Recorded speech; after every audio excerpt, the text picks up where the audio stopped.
Magandang umaga po sa ating lahat, mga kapatid. Mayroon pong kagalakan sa aking puso na magpatotoo dahil po sa mga nararanasan ko. Gusto ko sanang umawit na mag-practice kagabi kaso parang sa kalooban kong mag-special song. So, naisip ko na mag-testimony na lang, mga kapatid.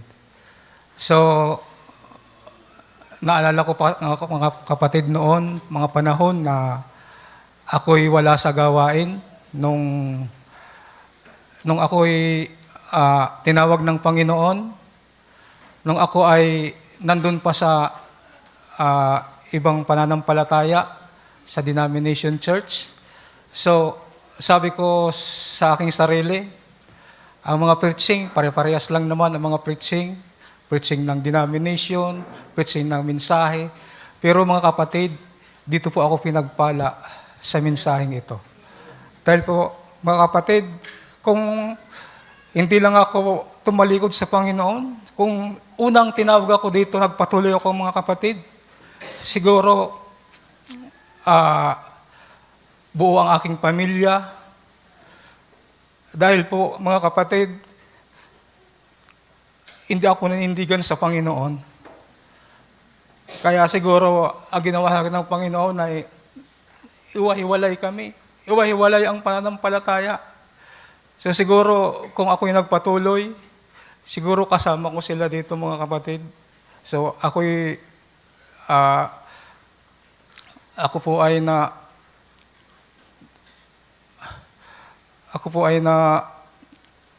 naiinggit sa mga pamilyang buo. Naiinggit ako sa kanila dahil napakasaya lang nagsasama. So sana, mga kapatid, tayo po ay manindigan sa Panginoon. Dahil tayo ay unang humakbang na sa Panginoon. Nandun na tayo sa liwanag. Talikuran natin ang kadiliman o ang kasalanan. Talikuran natin yung mga kapatid dahil yan ang nagpapahirap sa atin. So, sana, mga kapatid, magpatuloy tayo sa pananampalataya. Kahit anong sirkumstansya sa ating buhay, kung ano natin pinagdadaanan, huwag tayo magdalawang isip na dumalo sa simbahan. Dahil dito tayo lalago. Gusto kong lumago sa Panginoon.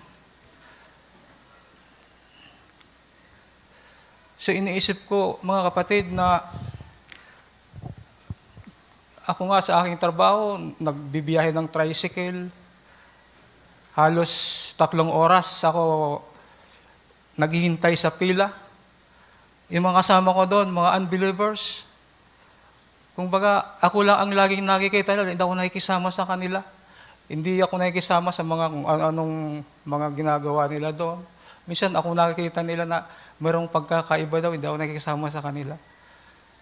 So minsan, binubuli ko ng, alam mo naman sa mga ganyan, daming nambubuli sa mga kasamahan mo, mga driver, kung mga ano na lang ang mga naiisip nila.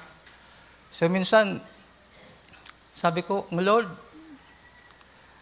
sana hindi ako madala nila. Sana hindi ako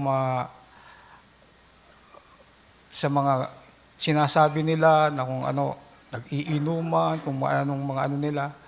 Dahil noon mga kapatid, nagawa ko yan. Nagipag-inuman ako.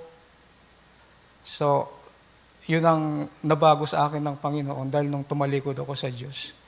So, sana, pagpanalangin niyo ako na sana ang paglago, lumago ako sa pananampalataya. Dahil gusto ko nga, lagi akong nasa simbahan. Minsan, sa aking puso, kung daw nakakadalo ng gawain, minsan, nagigilty. Sakit sa aking puso. Nagigilty ko, mga kapatid. So, sana ganun tayo mga kapatid. So, maraming salamat po.